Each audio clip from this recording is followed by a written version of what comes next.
Constant क्या होता है? देखिए, रेट कांस्टेंट जो रेट होता है किसी भी रिएक्शन का, rate is directly proportional to the concentration of the reactant.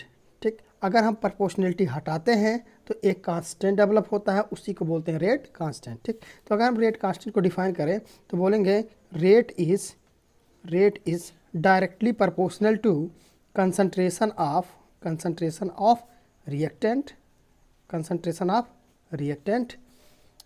and when proportionality is removed, then a constant is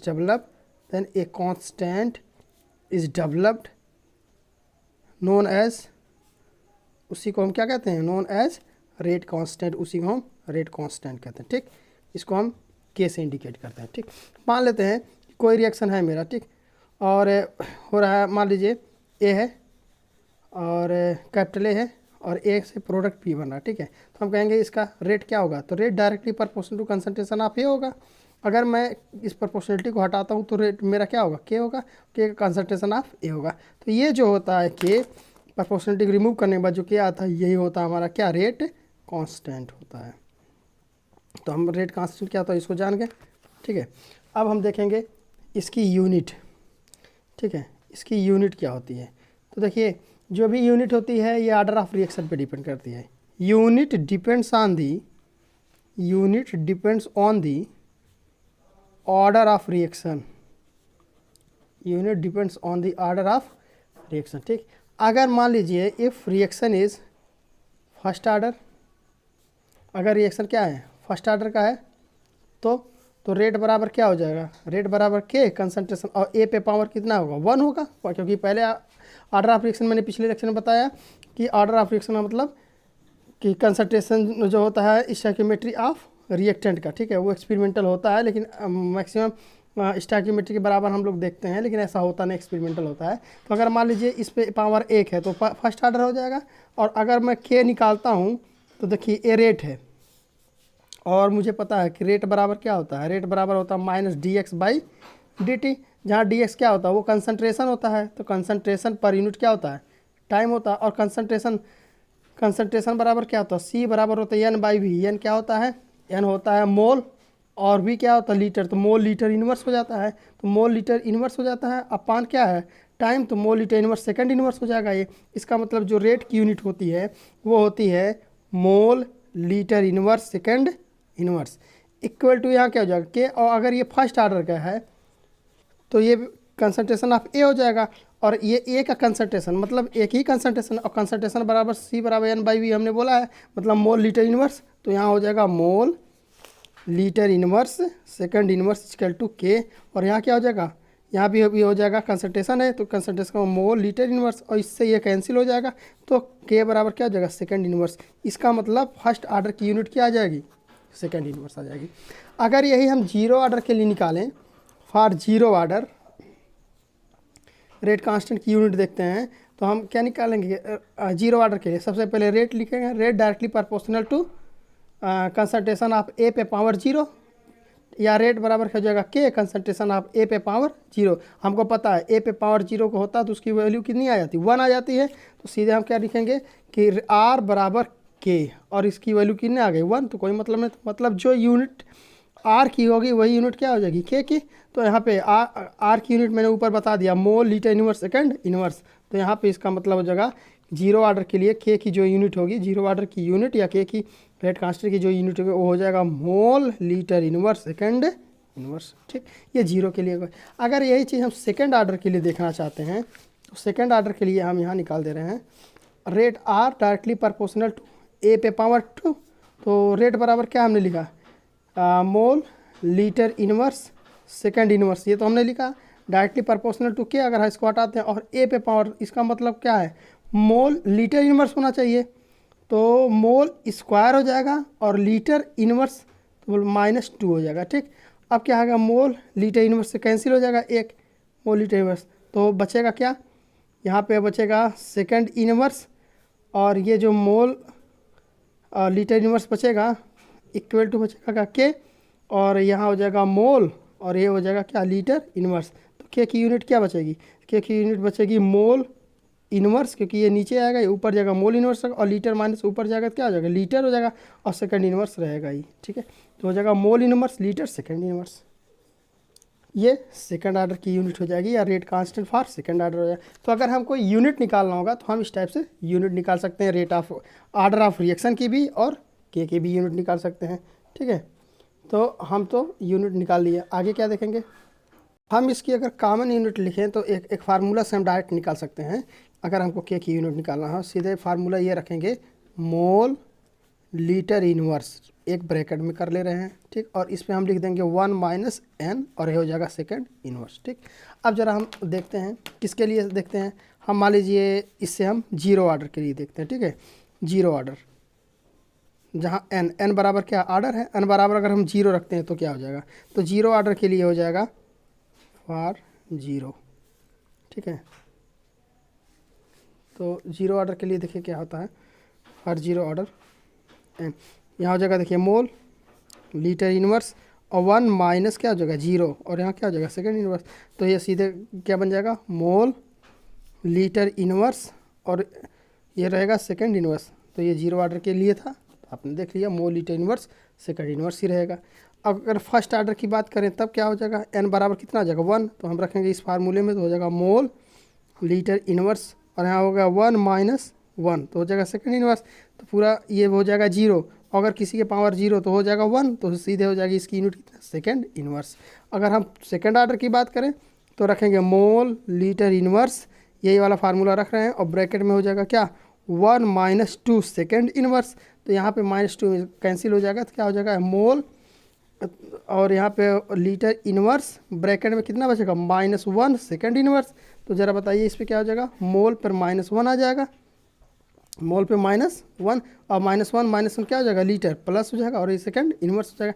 तो ये क्या बच गया किसके लिए, सेकंड ऑर्डर के लिए। और n बराबर अगर 3 रख दें तो हो जाएगा मोल लीटर इनवर्स, और हो जाएगा 1 माइनस 3 सेकंड इनवर्स। तो हो जाएगा यहाँ पे क्या मोल लीटर इनवर्स, और यहाँ पे क्या हो जाएगा -2 सेकेंड इनवर्स। तो यहाँ पे रखेंगे तो क्या हो जाएगा मोल पे -2, और यहाँ पे क्या हो जाएगा लीटर पे सीधे हो जाएगा 2, और यहाँ हो जाएगा सेकेंड इनवर्स, ठीक।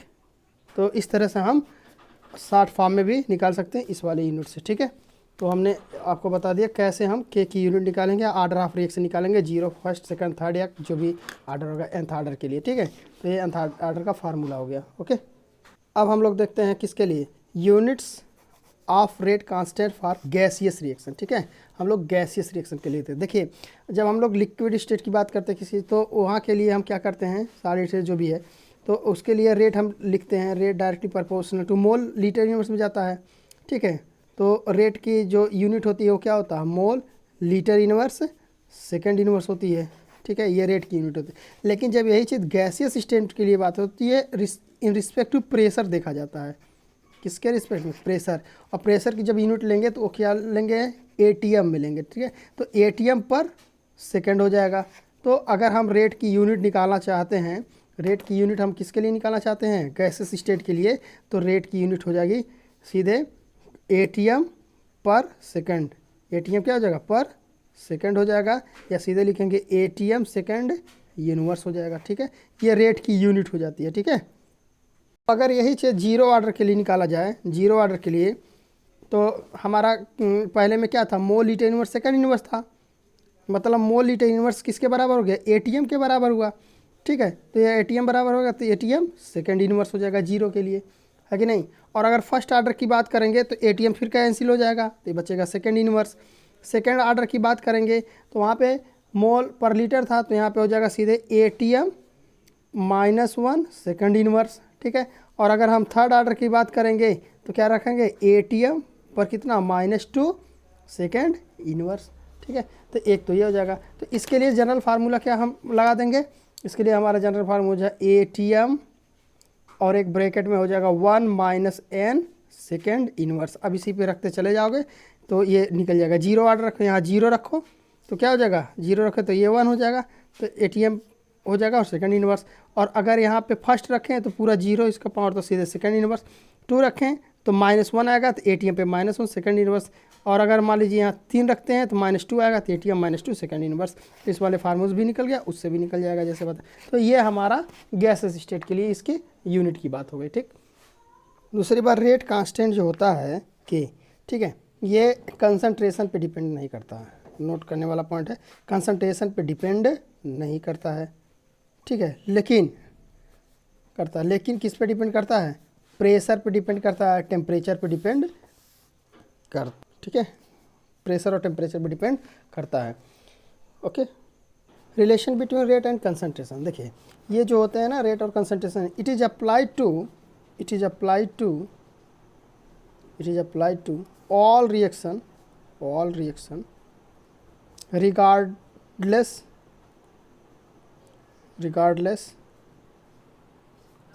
to phase of reactants, ठीक है, products and surrounding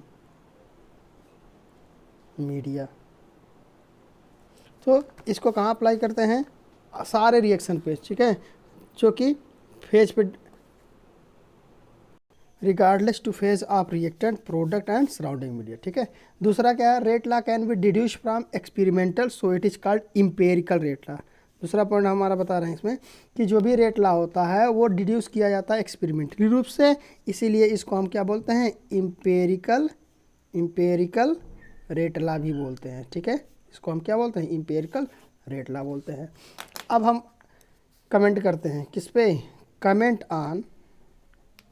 on rate law. तो कमेंट तो सब करते हैं, हम लोग भी कमेंट कर लिया जाए।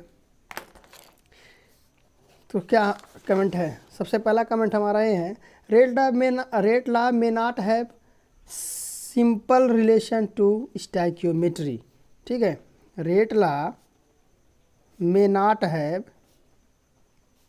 simple relation to new stoichiometry के साथ सिंपल रिलेशन नहीं रखता है, मैंने पहले भी बताया है।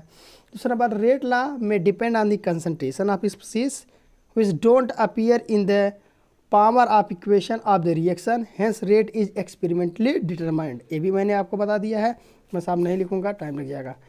तीसरी पॉइंट हम समझा दे रहे हैं।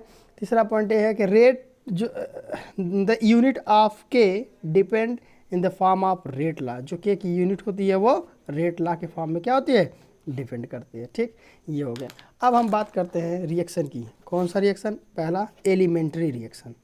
कैसा रिएक्शन होगा? Elementary reaction. तो एलिमेंट्री रिएक्शन क्या होते हैं?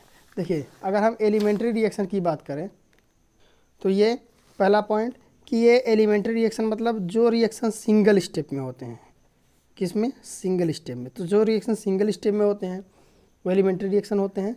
तो elementary reaction occur in the single step. दूसरी बात, नो एक्सपेरिमेंटल कोई भी एक्सपेरिमेंटल डिटर्मिनेशन किया जा सकता है, इसका कोई भी एक्सपेरिमेंटल डिटर्मिनेशन नहीं किया जा सकता इसके इंटरमीडिएट का।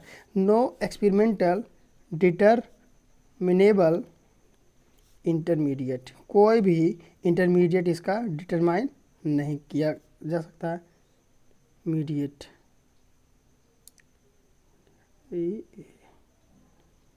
इंटरमीडिएट, ठीक। उसके बाद हम तीसरी अगर बात करें तो order of elementary state predicted from molecularity. इसका जो एलिमेंट्री स्टेट होता है उसका जो ऑर्डर होगा, ऑर्डर वो कहाँ से हम करेंगे? मॉलिक्यूलरिटी से, ठीक है। तो मॉलिक्यूलरिटी से हम इसको प्रिडिक्ट करते हैं। तो ये हमारी बातें हो गई, ठीक। इनफैक्ट हम कह सकते हैं कि जो ऑर्डर ऑफ एलिमेंट्री स्टेट होता है वो इक्वल होता है किसके? मॉलिक्यूलरिटी के। यानी जो होता है वो मॉलिक्यूलरिटी के क्या बात होता है? बराबर होता है। हम इनफैक्ट यही कह सकते हैं कि order of elementary state is always equal to molecularity, हम ये कह सकते हैं एलिमेंट्री रिएक्शन में, ठीक है। अब रही बात की मॉलिक्यूलरिटी की बात की है तो थोड़ा ये भी जान लें मॉलिक्यूलरिटी होती क्या है, ठीक है। तो अगर हम मॉलिक्यूलरिटी की बात करें तो मॉलिक्यूलरिटी क्या होती है? जितनी नंबर ऑफ रिएक्टिंग स्पीसीज होती हैं, इन्वॉल्व होते हैं इन इंडिविजुअल केमिकल रिएक्शन, उसको हम बोलते हैं मॉलिक्यूलरिटी बोलते हैं, ठीक है। हमने क्या बोला कि number of reacting species involve in each individual chemical reaction is known as molecularity. और मॉलिक्यूलरिटी के आधार पे हमारे रिएक्शन हो सकते हैं unimolecular, bimolecular, trimolecular, tetramolecular. Molecularity बहुत रेयर होती है टेट्रामॉलिक्यूलरिटी, ट्राईमॉलिक्यूलर तक अक्सर देखा जाता है। टेट्रामॉलिक्यूलरिटी जो होती है बहुत रेयर केस हो जाता है, बहुत ही एक्सट्रीमली रेयर होगा, ठीक है। अब यूनिमॉलिक्यूलर रिएक्शन किसे कहते हैं? अगर यूनिमॉलिक्यूलर रिएक्शन की बात करेंगे तो वह रिएक्शन जिसमें मॉलिक्यूलरिटी एक ही रिएक्टिंग स्पीसीज होगा, ठीक है, उसकी मॉलिक्यूलरिटी एक कहलाती है, ठीक। It is a elementary reaction, molecular it is an elementary reaction, ठीक है। It is an elementary reaction. तो एक ऐसा होता है, यह एक एलिमेंट्री रिएक्शन होता है। अगर मान लीजिए साइक्लोप्रोपेन कन्वर्ट होता है किसमें? ठीक, ये साइक्लो एल्केन है और इसको हम propene CH3 CH double bond CH2 में कन्वर्ट कर दे रहे हैं, ठीक है। तो ये क्या है, यहाँ पे एक ही मॉलिक्यूल आ रहा है, इसलिए इसकी मॉलिक्यूलरिटी कितनी होगी? 1 होगी, ठीक। इसी टाइप से दूसरा मॉलिक्यूलरिटी की बात करें, by molecular reaction. By molecular reaction की बात करेंगे तो बाई मॉलिक्यूलर रिएक्शन का क्या मतलब होगा? मान लेते हैं हमारे पास H2 + Br2 है, ठीक है, और दोनों रिएक्ट करके क्या बना रहे हैं? 2HBr बना रहे हैं। तो यहाँ पे इसकी मॉलिक्यूलरिटी कितनी होगी? एक मॉलिक्यूलर है, ये तो इसकी मॉलिक्यूलरिटी हो जाएगी 2, क्योंकि यहाँ पे 2 मॉलिक्यूल है, ठीक है। तो एक तो हमारे एलिमेंट्री रिएक्शन की बात हो गई, और एलिमेंट्री रिएक्शन में हमने ये बता दिया कि मॉलिक्यूलरिटी क्या होती है। तो इस टाइप से मॉलिक्यूलरिटी 2 हो सकते हैं, 3 हो सकते हैं मैक्सिमम, टेट्रा बहुत एक्सट्रीमली केस होता है, ठीक है। अब एक एलिमेंट्री रिएक्शन की बात हो गया, अगला रिएक्शन होता है कंपोजिट रिएक्शन। कैसा रिएक्शन? Composite reaction. बहुत सारे एलिमेंट्री रिएक्शन जो होते हैं साथ में मिल के बनाते तो उसको बोलते हैं मतलब कंपोजिट रिएक्शन बोलते हैं, ठीक है। ये इन्वॉल्व होता है मोर देन 1 एलिमेंट्री रिएक्शन। हमने पहले ही बोला कि मोर देन 1 मतलब एक से ज़्यादा अगर एलिमेंट्री रिएक्शन किसी रिएक्शन में होते हैं, more than 1 elementary reaction involved, ठीक है। अगर एक से ज़्यादा एलिमेंट्री रिएक्शन इन्वॉल्व होते हैं तो उसको हम क्या बोलते हैं? कंपोजिट रिएक्शन होते हैं। It is also called complex reaction. इसको हम क्या बोलते हैं? कॉम्प्लेक्स रिएक्शन भी बोलते हैं। इसको हम कॉम्प्लेक्स रिएक्शन बोलते हैं, या इसको हम क्या बोलते हैं? कंपोजिट रिएक्शन, या इसी को कंसिक्यूटिव रिएक्शन भी बोला जाता है, ठीक है। Molecularity has no meaning. Molecularity का कोई मतलब नहीं होता है। मॉलिक्यूलरिटी हैज़ नो मीनिंग किसके केस में? कंपोजिट रिएक्शन, ठीक है। लेकिन एलिमेंट्री रिएक्शन में पूरा मॉलिक्यूलरिटी ही एलिमेंट्री रिएक्शन होता है, वहाँ पे पूरा इसका मतलब है, लेकिन इसमें मॉलिक्यूलरिटी का कोई मतलब नहीं होता है। It is conventional to number the elementary reaction that occur in composite reaction in such way that related reaction are easily identified। मतलब इसका ये है कि अगर बहुत सारे कंपोजिट रिएक्शन, बहुत सारे रिएक्शन दिए गए हैं तो मतलब बहुत सारे एलिमेंट्री रिएक्शन एक ही स्टेप में है, तो इस कंपोजिट रिएक्शन के द्वारा उनको इंडिविजुअली हम आइडेंटिफाई कर सकते हैं कंपोजिट रिएक्शन में, ठीक। अगले वीडियो में हम लोग integration rate law, differentiation rate law, graphical representation सारी बात करेंगे, ठीक है। ओके।